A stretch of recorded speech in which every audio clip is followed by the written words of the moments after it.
গহনা যৌবন ফুরাইয়া যাবে, যৌবনে লাগিবে ভাটি। ওই যে দেখো ডাকিতেছে ভাই গো কবরের মাটি। ওই যে দেখো ডাকিতেছে বাপ গো কবরের মাটি। ও তোর গহনা যৌবন ফুরাইয়া যাবে, যৌবনে লাগিবে ভাটি। ওই যে দেখো ডাকিতেছে বাপ গো কবরের মাটি। ওই যে দেখো ডাকিতেছে যুবক ভাইরে কবরের মাটি। ভাইরে সন্ধ্যার আগে যেদিন এ ডুবিবে বেলা, এক মুহূর্তে শেষ হইবে তোমার রঙেরি মেলা। ভাই গো সন্ধ্যার আগে যেদিন এ ডুবিবে বেলা, এক মুহূর্তে শেষ হইবে তোমার রঙেরি মেলা। তুমি কারে মাহানো এ জোরে ধম,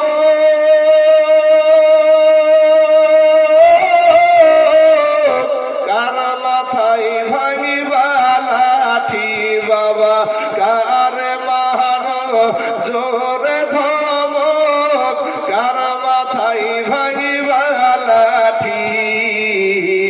ওই যে দেখো ডাকিতেছে ভাই গো কবরের মাটি। ওই যে দেখো ডাকিতেছে বাপ গো কবরের মাটি।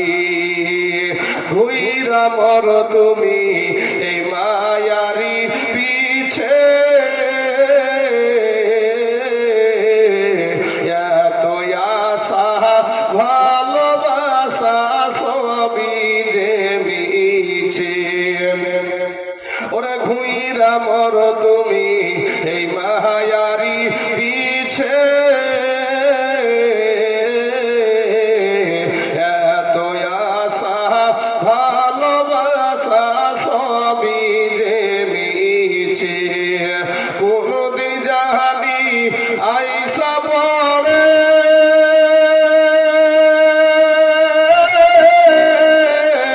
আজরাইলের হাতের চিঠি বাবা, কোনদিন জানি আইসা পড়ে আজরাইলের হাতের চিঠি। ওই যে দেখো ডাকিতেছে ভাই গো কবরের মাটি। ওই যে দেখো ডাকিতেছে বাপ গো কবরের মাটি। খবর পেয়ে আসবে আত্মীয় স্বজন, চতুর্পাশে বসে তারা করিবে কন্দন।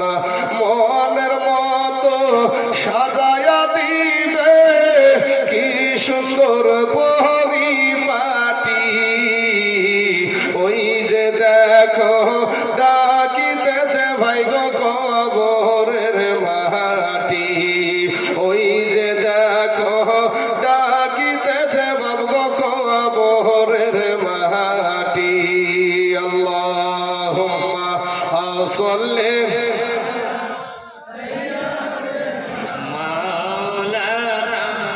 মুহাম্মাদ ওয়া আলা আলি সাইয়্যিদিনা মুহাম্মাদ সাল্লাল্লাহু আলা মুহাম্মাদিন মুহাম্মাদ হরদম জবান সে নিকালো পাক নামে মুহাম্মাদ হরদম জবান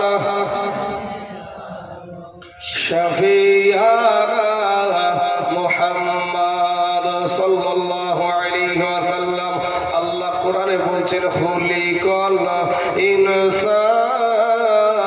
দাঈফা। আমার আল্লাহ পাক কোরআন শরীফের মধ্যে এমন ভাবে আপনার সাথে আপনাকে জানায়া দিয়েছে বাবা, এই আয়াতের তাৎপর্য হলো সমস্ত মানুষকে আমার আল্লাহ দুর্বল করে বানায় আছে। জোরে বলেন সুবহানাল্লাহ। এ আমার নাদাইপুরের মুসলমান বাবা গো, আমার আল্লাহ আপনাকে দুর্বল করে বানায় আছে, এটা সত্য, আপনাকে মেনে নিতে হবে। কারণ বাবা রে, আপনি একটা মুরগির বাচ্চার কাছেও দুর্বল। আজকে আপনি নামাজ পড়তে জানেন না, 5টা কালেমা জানেন না। ও মস্তান ভাইদেরকে বলবো, ভাই গো, তোমার মাস্তানি এই দুনিয়াতেই চলবে, কবরে চইলা গেলে তুমি মাস্তানি করেছো তার হিসাব তোমাকে কবরে দিতে হবে। কেউ একটা মুহূর্তের জন্য ছাড় পাবে না। আল্লাহ কোরআনে বলছেন ফামাইয়া আমাল মিসকালা যাররাতিন খায়রান ইয়ারা ওয়া মাইয়া আমাল মিসকালা যাররাতিন শাররান ইয়ারা। আমার আল্লাহ কোরআনে বলে দিয়েছেন বাবা, কেউ যদি অনুপরিমাণ, কেউ যদি সরষা পরিমাণ যদি কেউ ভালো কাজ করে, সেটাও কিয়ামতের দিন দেখানো হবে। যদি কেউ বাবা সরষা পরিমাণ অন্যায় কাজ করে, অসৎ কাজ করে গো, সেটাও কেউ কিয়ামতের দিন দেখানো হবে। আপনি আজ দুনিয়ার জমিনে মানুষকে লুকায়া লুকায়া বহুত কাজে লিপ্ত হন বাবা, বহুত গুনহার কাজ করেন।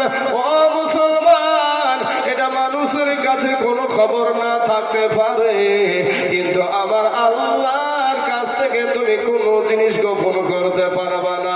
আমার আল্লাহ বলে বান্দা রে, কি আপনারা বলেন কোরআনের পাশে কি মদ রাখা যাবে? কেন? মদ জিনিসটা হলো খারাপ জিনিস নাকি? তাহলে যেখানে ভালো জিনিস থাকবে সেখানে খারাপ জিনিস রাখা যাবে? তো আপনারা জালসার পাশাপাশি যে মেলা বসাচ্ছেন, এই মেলার ভিতরে যুবক যুবতীরা জেলাতে লিপ্ত হচ্ছে না? কি বলেন আপনারা, কি বলেন? এগুলো কথা খেয়ে গায়ে মাখা হয় নাকি? যদি জালসা করতে হয় বাবা, মেলা বন্ধ করে দিয়ে করেন। কোরআন হাদিসের কথা শুনবো বললে মেলাটাকে বন্ধ করে দিন। আপনি এখানে আছেন 10টা লোক, আর ওখানে যে আপনার 1000 লোক, সেই 1000 লোকে কি করছে, কি অবস্থা রাস্তার আপনাদের? গাড়িটা কোন রকম আসা যাচ্ছে না। আপনারা শিক্ষিত মানুষ, এগুলো বুঝতে আপনাদের অসুবিধা হচ্ছে না অবশ্যই। এমন অবস্থা আপনাদের, মানে ওই যেখানে গেট করা আছে রাস্তার করলে, সেখান থেকে আপনার গাড়িটা 4টা ভলেন্টিয়ার লাগছে আনতে, গাড়িটা পার করে আনতে 4টা ভলেন্টিয়ার নিয়ে এসেছে পার করে।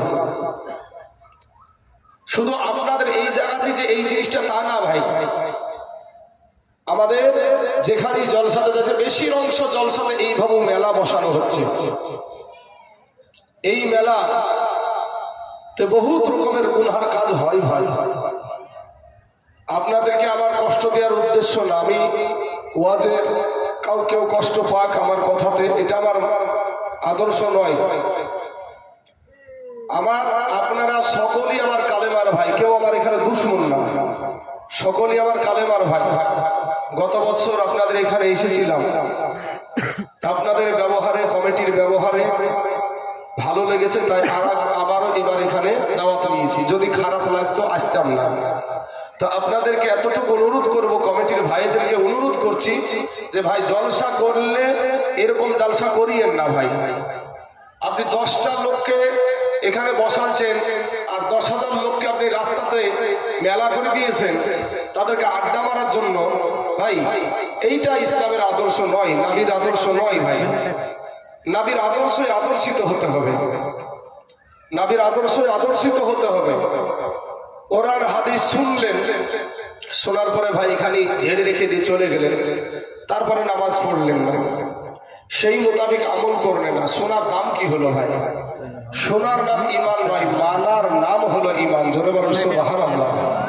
সারা রাত আপনি যদি শুনেন, যদি না মানেন, তাহলে কি হবে শুনে?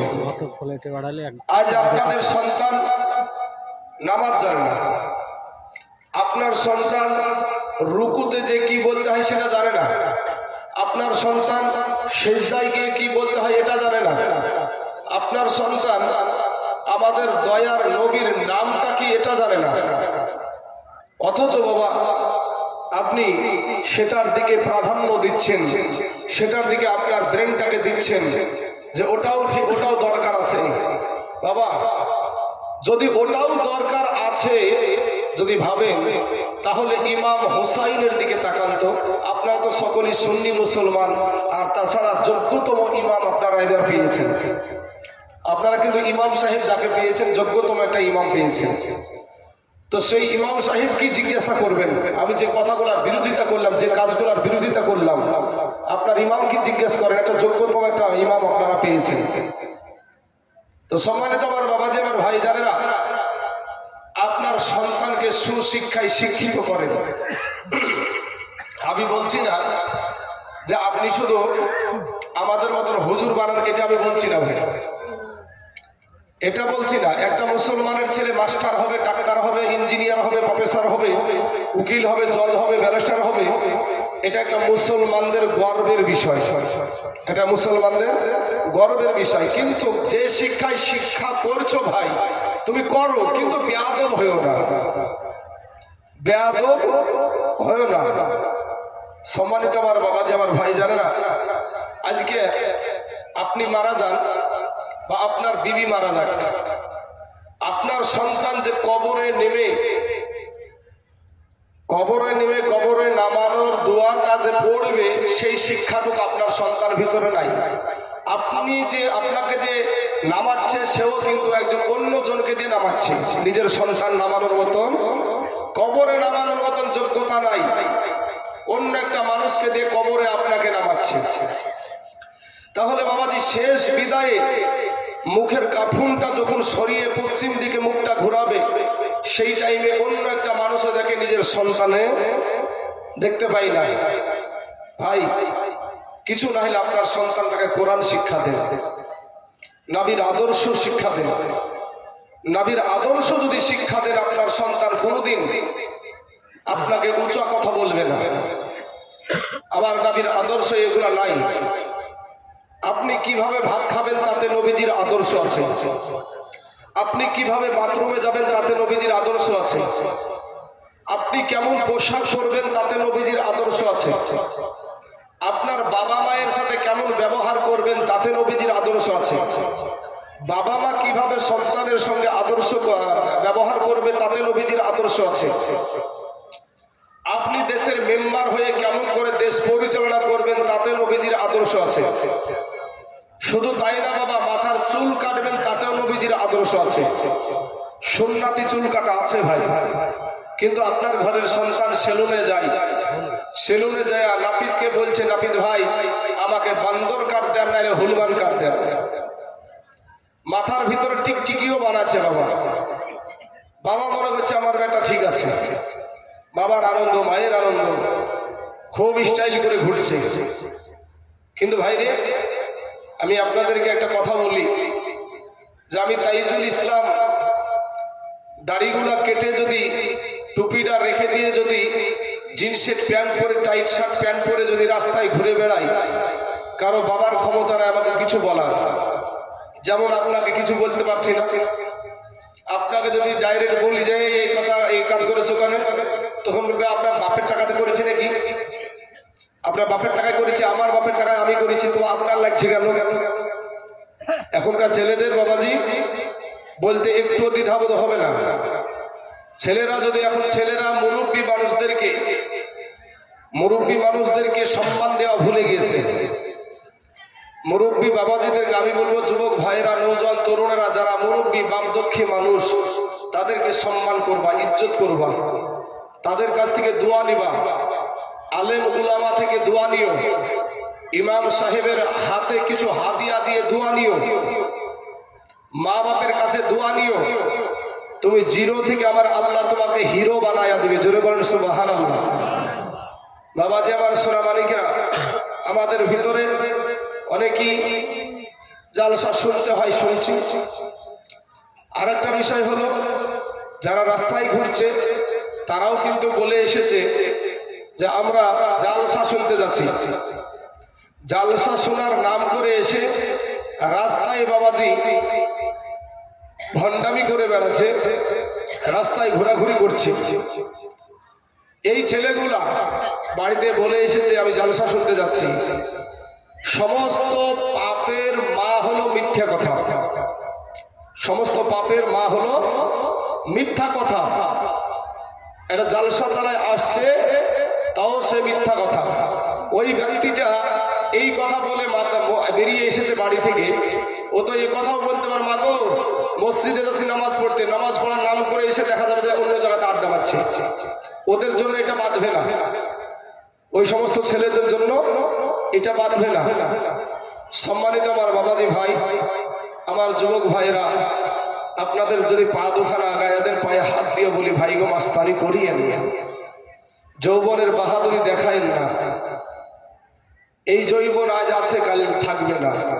বৃদ্ধ বাবজিদেরকে জিজ্ঞাসা করবা তাদের যৌবনের হালাত কি, তাহলে পেয়ে যাবা তোমার যৌবনের হাল কত।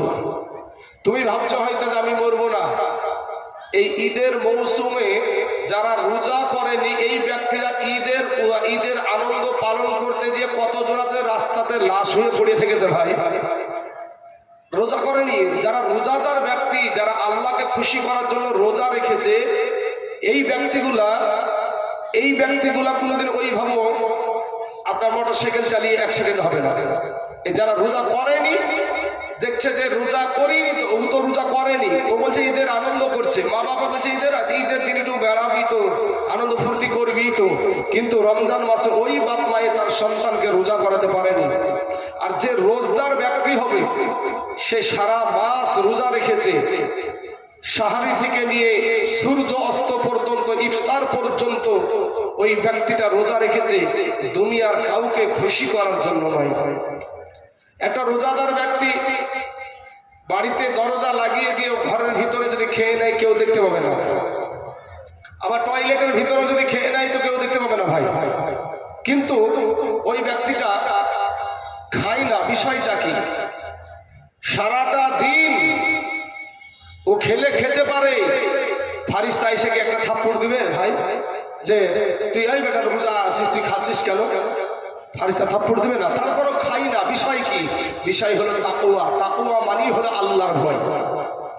ওই রোজা রেখেছে একমাত্র আল্লাহকে খুশি করার জন্য, রোজা রেখেছে একমাত্র আল্লাহকে খুশি করার জন্য।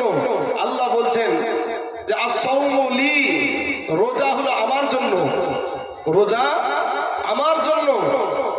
ওয়া আনা উজজা বিহি, এবং রোজাদারদের জন্য পুরস্কার আমি আল্লাহ নিজেই। জোরে বলেন সুবহানাল্লাহ।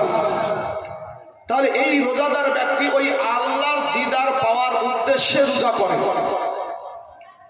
সারাদিন রোজা রেখে বাবাজি যে মজাটা পাওয়া যায় ইফতারের টাইমে, এই মজা কিন্তু রোজা না রেখে ইফতার করতে গেলে ওই মজা আর পাওয়া যাবে না। ছাগলের ঘাস খাওয়া মজা আর খাওয়াও তাই। তো আমার বাবাজি, আমার ভাই জানেন, আমি বলবো আপনাদেরকে বলার উদ্দেশ্য যে আপনারা আপনার নবীর আদর্শের মালাটা গলায় পরেন, নবীর আদর্শের মালাটা গলায় পরেন ভাই।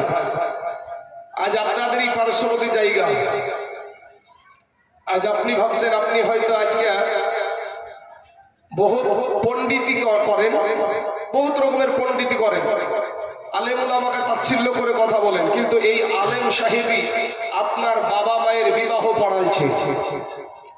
আপনার বাবা মা যখন মারা যায় তখন এই আলেমই কিন্তু আপনার বাবা মায়ের জানাজা করে। আপনি মহিলা যাবেন তো একটা মৌলবী জানাজা করবে। সম্মানিত ভাই, কোন আলেমকে আমাদের যিনি ইমাম সাহেব আছেন সাইমুদ্দিন ভাই 5 ওয়াক্ত থাকে গো, কি কথা বলেন গো, আপনারা শুনতে পাচ্ছেন না? 5 ওয়াক্ত থাকে। তো 5 ওয়াক্ত যে সাইমুদ্দিন ভাই থাকে, তো বলেন ফজরের টাইমে আমরা সুন্নি মুসলমান সকলেই ফরজ নামাজের পরে হাত উঠিয়ে মুনাজাত করি না ভাই? এই মুনাজাতে সাইমুদ্দিন ভাই আপনাদের জন্য ভালো দোয়া করে না খারাপ দোয়া করে গো? ভালো দোয়া করে। জোহরের টাইমে মনে হয় খারাপ দোয়া করে, জোহরের টাইমেও ভালো দোয়া করে, আসরের টাইমেও ভালো দোয়া করে, মাগরিবেও ভালো দোয়া করে, এশাতেও সকল মুসল্লিদেরকে নিয়ে মুসল্লিদের ভালাই, তার নিজের ভালাই, তার বাবা মায়ের ভালাই, মুসল্লিদের বাবা মায়ের ভালাই, এই নিয়ে মোনাজাত করে। অথচ সেই ইমামের বিরোধিতা করা, মাচানে বসে সেই ইমামের পিছনে কথা বলা লোক আছে না নাই সমাজে? সম্মানিত আমার ভাই, আলেমুল আমাদের সাথে বেয়াদবি করিয়ে না, কপাল পুইড়া যাবে ভাই, কপাল পুইড়া যাবে। বাবা মায়ের সাথে বেয়াদবি করিয়েন না, মায়ের দোয়াতে আল্লাহর ওলি হয়ে যায়। জোরে বলেন সুবহানাল্লাহ। মায়ের দোয়াতে সন্তান আল্লাহর ওলি হওয়া যায়। বাবাজি আমার, সোনা মানিকের আমার ভাই জানেরা, আপনারা একটা কথা আপনাদের এখনো মনে আছে, বালির ঘাটে একটা যাত্রী সহ বাস চলে গেছিল পানির ভিতরে, মনে পড়ে আপনাদের? তো ওই যাত্রীগুলা মনে হয় সবগুলাই আমার এই চাচার মতন, মনে হয় সব বৃদ্ধ মানুষ ছিল নাকি ভাই? যাত্রীগুলা সব বৃদ্ধ ছিল না, সব রকমের ছিল, শিশু ছিল, নারী ছিল, যুবক ছিল, যুবতী ছিল, সব ছিল, সবাইকে নিয়ে গিয়েছে। ওর ভিতরে অনেক মানুষ ইন্তিকাল করলো। তাহলে আসার সিরিয়াল আছে, যাওয়ার কোনো সিরিয়াল নাই ভাই। ভাইজান, আপনার পাশেই একটা ছোট্ট ছেলে আছে, আপনারই মাথায় টুপি দিয়ে আপনার পাশে বসে আছে। ওই বয়সের ছেলে আপনাদের কবরস্থানে আছে না নাই ভাই? আছে। আমাদের মতন, আপনার মতন বয়সের ছেলে আপনাদের কবরস্থানে আছে না নাই? আমার এই বৃদ্ধ বাবজির মতন বয়স এরকম মানুষ কবর আছে না নাই? আসার সিরিয়াল আছে, যাওয়ার কোনো সিরিয়াল নাই। কবি বলছেন, ও তোর গহনা যৌবন ফুরাইয়া যাবে, যৌবনে লাগিবে ভাটি, ওই যে দেখো ডাকিতেছে ভাই গো কবরের মাটি, ওই যে দেখো ডাকিতেছে বাপ গো কবরের মাটি, ও তোর গহনা যৌবন ফুরাইয়া যাবে, যৌবনে লাগিবে ভাটি, ওই যে দেখো ডাকিতেছে বাপ গো কবরের মাটি, ওই যে দেখো ডাকিতেছে যুবক ভাইরে কবরের মাটি, ভাইরে সন্ধ্যার আগে যেদিন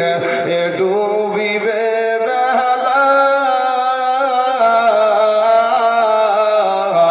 এক মুহূর্তে শেষ হইবে তোমার রঙেরই মেলা, ভাই গো সন্ধ্যার আগে যেদিন ডুবিবে বেলা, এক মুহূর্তে শেষ হইবে তোমার রঙেরই মেলা, তুমি কারে মাহারো এ জোরে ধম,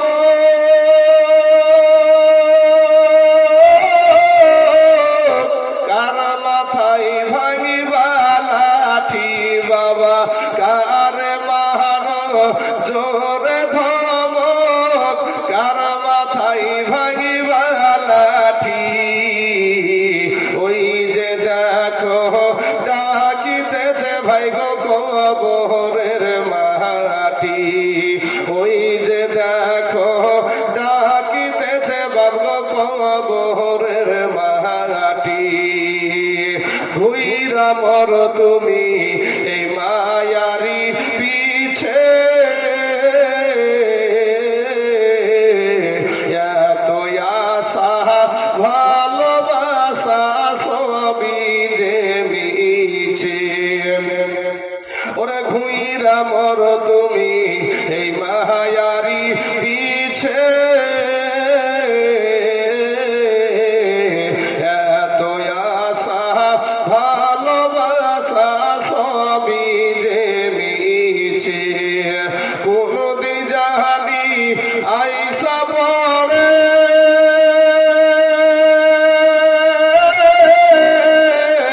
আজরাইলের হাতের চিঠি, বাবা কোনদিন জানি আইসা পড়ে আজরাইলের হাতের চিঠি, ওই যে দেখো ডাকিতেছে ভাই গো কবরের মাটি, ওই যে দেখো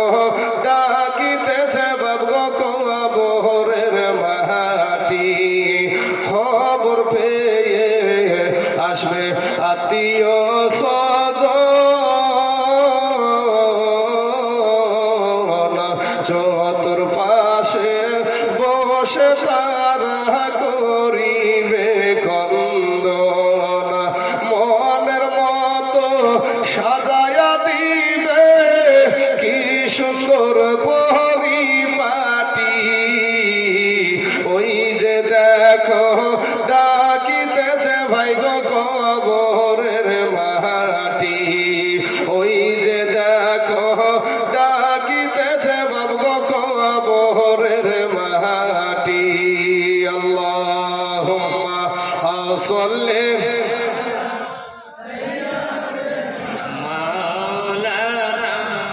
মুহাম্মাদ ওয়ালা আলি সাইয়্যিদিনা মুহাম্মাদ সাল্লাল্লাহু আলা মুহাম্মাদিন মুহাম্মাদ হরদম জবান সে নিকালো পাক নামে মুহাম্মাদ হরদম জবান শফিয়ানা মুহাম্মাদ সাল্লাল্লাহু আলাইহি ওয়াসাল্লাম। আল্লাহ কোরআনে বলছেন খুলিকাল ইনসানু দাঈফা। আমার আল্লাহ পাক কোরআন শরীফের মধ্যে এমন ভাবে আপনার সাথে আপনাকে জানায়া দিয়েছে বাবা, এই আয়াতের তাৎপর্য হলো সমস্ত মানুষকে আমার আল্লাহ দুর্বল করে বানায় আছে। জোরে বলেন সুবহানাল্লাহ। এ আমার নদাইপুরের মুসলমান বাবা গো, আমার আল্লাহ আপনাকে দুর্বল করে বানায় আছে, এটা সত্য, আপনাকে মেনে নিতে হবে। কারণ বাবা রে, আপনি একটা মুরগির বাচ্চার কাছেও দুর্বল। আজকে আপনি নামাজ পড়তে জানেন না, 5টা কালেমা জানেন না। ও মস্তান ভাইদেরকে বলবো, ভাই গো, তোমার মাস্তানি এই দুনিয়াতেই চলবে। কবরে চইলা গেলে তুমি মাস্তানি করেছো, তার হিসাব তোমাকে কবরে দিতে হবে। কেউ একটা মুহূর্তের জন্য ছাড় পাবে না। আল্লাহ কোরআনে বলছেন ফামাইয়া আমাল মিসকালা যাররাতিন খায়রান ইয়ারা ওয়া মাইয়া আমাল মিসকালা যাররাতিন শাররান ইয়ারা। আমার আল্লাহ কোরআনে বলে দিয়েছেন বাবা, কেউ যদি অনুপরিমাণ, কেউ যদি সরষা পরিমাণ যদি কেউ ভালো কাজ করে, সেটাও কিয়ামতের দিন দেখানো হবে। যদি কেউ বাবা সরষা পরিমাণ অন্যায় কাজ করে, অসৎ কাজ করে গো, সেটাও কেউ কিয়ামতের দিন দেখানো হবে। আপনি আজ দুনিয়ার জমিনে মানুষকে লুকায়া লুকায়া বহুত কাজে লিপ্ত হন বাবা, বহুত গুনহার কাজ করেন। ও মুসলমান, এটা মানুষের কাছে কোনো খবর না থাকতে পারে, কিন্তু আমার আল্লাহর কাছ থেকে তুমি কোনো জিনিস গোপন করতে পারবা না। আমার আল্লাহ বলে, বান্দা রে,